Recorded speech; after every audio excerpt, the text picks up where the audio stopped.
Alors, pour l'exposé suivant, je crois que la question, la planification, la transition est parfaite. Donc, je vais inviter Evelyne Ling à nous rejoindre pour présenter finalement où en est un petit peu l'ULB sur cette question de la planification à long terme de ces campus. Merci Benjamin, bonjour à toutes et à tous. Donc, je suis Evelyne Vink, je suis depuis 1 an et demi plus ou moins, je suis responsable de service de planification à l'ULB, donc au sein du département des infrastructures. Et donc j'ai l'honneur ici pour ce centenaire du Solbosch de vous présenter un nouvel outil de planification. Je vais en une dizaine d'étapes vous montrer l'outil Plan Guide, donc un outil de planification immobilière. Je vais dévoiler un peu l'outil parce que je sais qu'on y attend depuis longtemps. Je vais viser essentiellement l'approche qu'apprend ce nouvel outil pour réfléchir autrement au développement de nos campus.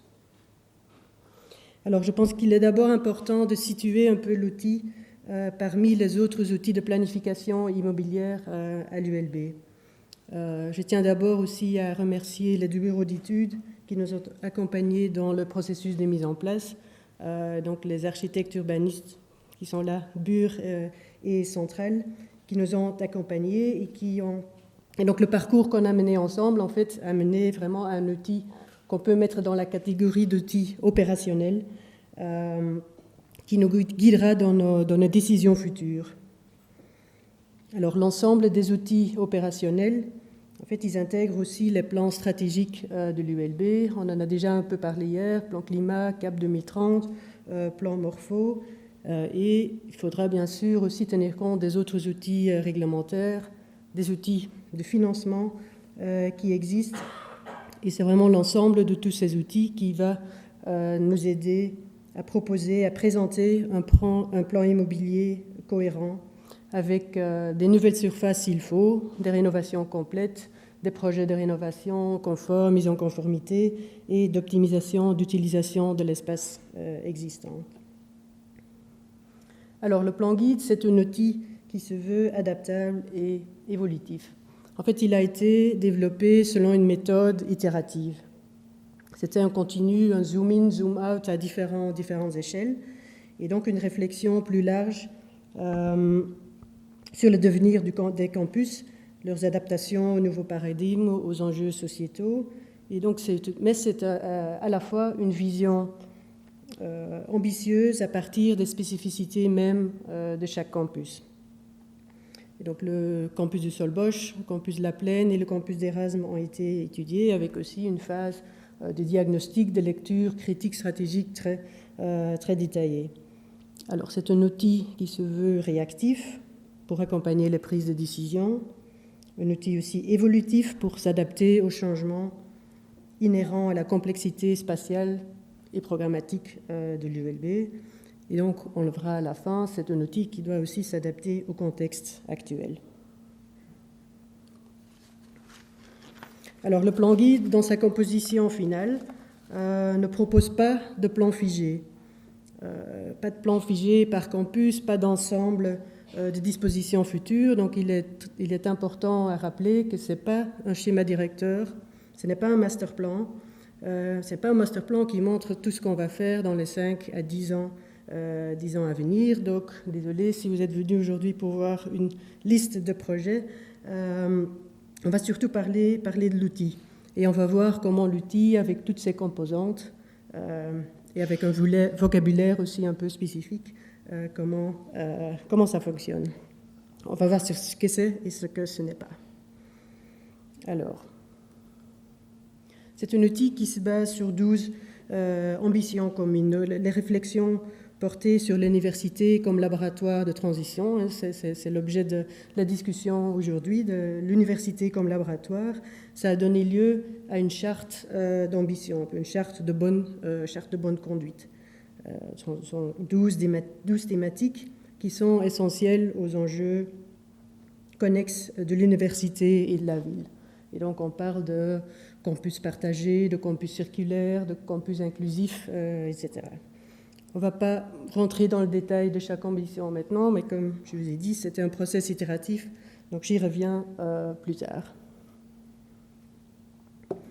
En parallèle, 4 axes majeurs spécifient des actions concrètes pour garantir un développement cohérent des campus. Alors ces 4 axes majeurs, ils illustrent en fait un peu la nouvelle dynamique qui est en train de se mettre en place pour l'ensemble de nos projets futurs. C'est une autre façon d'aborder un projet dès le début, dès la première idée, vers la phase d'exécution.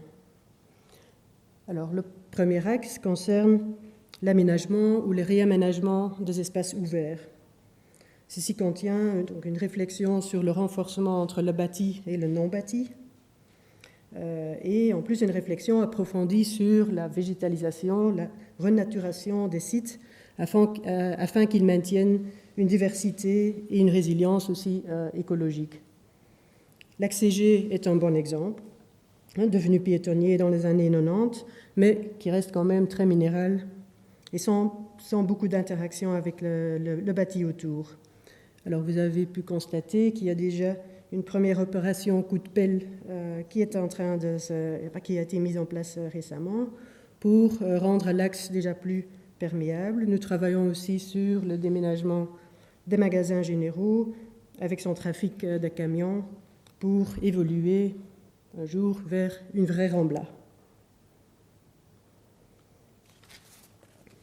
Alors, deuxième axe vise l'adaptation de l'existant avant de penser à construire du neuf.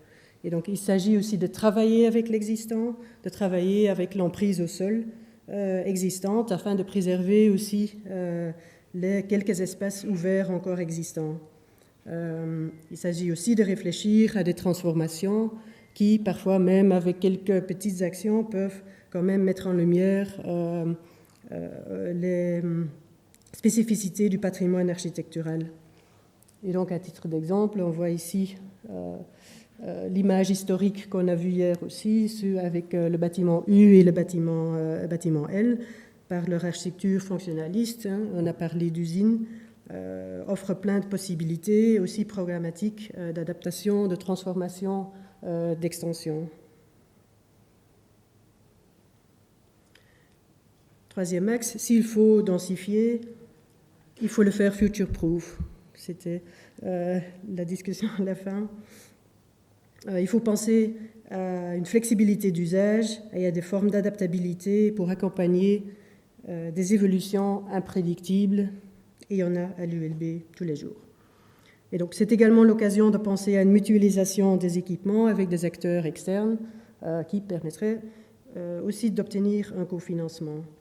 Alors, pour le sol Bosch, qui est déjà bien rempli, le plan guide a par exemple étudié différentes options de densification, de reconstruction après la démolition des bâtiments préfab. Et l'image de référence à droite montre sur un campus universitaire à Paris un projet de logement étudiant avec 2 étages de parking qui pourront un jour être transformés en logement. Donc il faut penser à des structures rationnelles qui permettent différents usages, qui permettent une adaptabilité, et penser également à maintenir cette relation entre le bâti et le non-bâti. Alors, quatrième axe, on constate qu'il faut réfléchir aux nouveaux usages. Il faut intégrer sur nos campus des lieux d'échange, des lieux informels, dans des nouvelles structures innovantes et flexibles, qui permettent une cohabitation entre différentes activités. Donc, on voit régulièrement ici apparaître des tentes, des chapiteaux pour offrir des lieux d'événements, etc. Mais donc l'idée est sur nos campus d'intégrer des salons urbains, un palais collectif, des lieux d'échange, des lieux de rencontre, comme un espace public ou une halle couverte, qui permet différents usages, mais aussi dans différentes conditions climatiques. Alors on peut être à l'abri du vent, à l'abri de la pluie, mais sans nécessairement être dans un espace complètement chauffé. On voit ici l'exemple des projets en cours dans le quartier nord qui intègrent un jardin public. On peut penser à intégrer un terrain de sport qui reste ouvert le soir pour les habitants de quartier, et avec quelques formes, quelques fonctions d'études ou même en auditoire. Alors, ces ambitions et ces 4 axes, ils concernent l'ensemble des 3 campus étudiés, mais ce sont des réflexes, ce sont des approches qui peuvent bien sûr également être appliquées à d'autres sites et d'autres satellites de l'ULB en dehors de Bruxelles. Alors, si on rentre plus dans l'échelle campus, cette réflexion se fera sous forme de cluster. Alors, comme cluster, on peut entendre, c'est un groupement de bâtiments avec ces espaces publics. Donc, chaque fois, le bâtiment avec l'espace public qui l'entoure, qui définissent ensemble une entité avec des ambitions cohérentes. Il y a des fiches stratégiques qui ont été établies par zone, par cluster, avec des données qualitatives, quantitatives, qui vont bien sûr évoluer dans le temps. Alors le Solbosch, par exemple, il a été divisé en 5 clusters. On voit ici, en centrale, l'axe CG avec les bâtiments qui l'entourent. Ça veut dire, par exemple aussi, quand on va penser aux rénovations de l'auditoire Janson, qu'on va le traiter dans son ensemble de bordure monumentale de l'avenue Roosevelt. Alors cette approche par cluster, elle est intégrée dans une vision d'ensemble. Donc pour nourrir les dialogues lors de la mise en place du dossier, certaines zones ont fait l'objet d'un cas d'étude spécifique, donc une étude de variantes d'aménagement, de propositions beaucoup plus concrètes, sans pour autant proposer un projet définitif.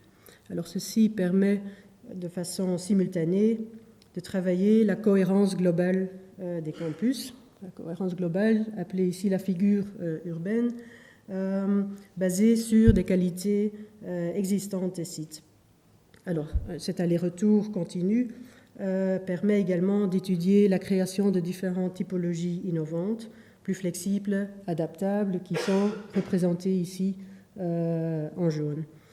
Et donc, je vous invite à aller voir la maquette aussi dans la salle d'accueil, avec quelques propositions déjà plus concrètes pour certains de ces typologies innovantes. Alors, ce schéma, il montre un état projeté, et des intentions, mais non figées. Parce qu'il faut en permanence confronter ces intentions aux enjeux et aux besoins de l'université.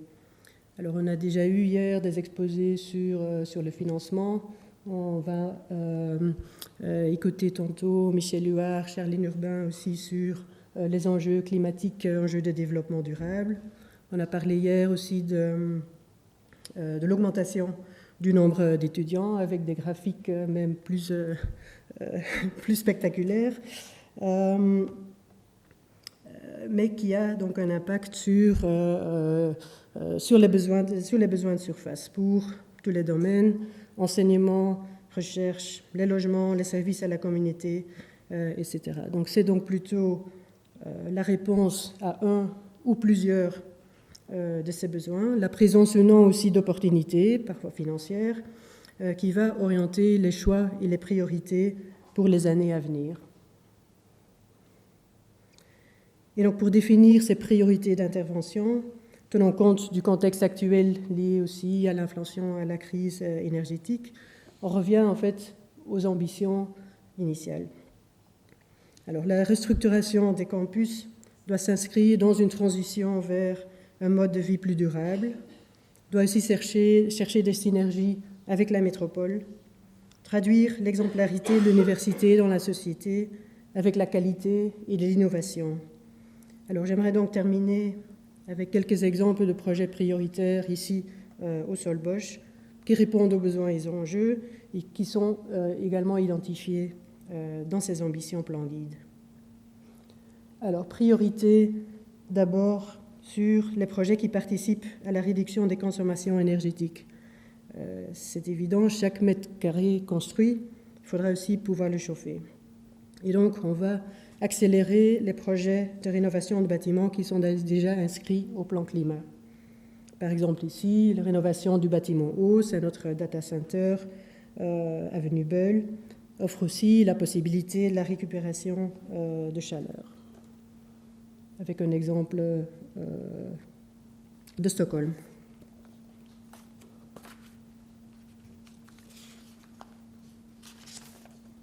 Priorité également sur les projets qui offrent une réponse aux besoins liés à l'augmentation du nombre d'étudiants, mais d'abord par l'optimisation de l'espace existant. Alors, par exemple, la rénovation des maisons Beul, qui peuvent avoir une programmation ouverte pour des ASBL, pour des bureaux, pour de l'enseignement, pour des espaces tampons lors des phases de rénovation d'autres immeubles, ou pour une école d'architecture, comme ici par exemple à Londres. Priorité également sur les projets qui potentiellement sont susceptibles d'avoir un cofinancement.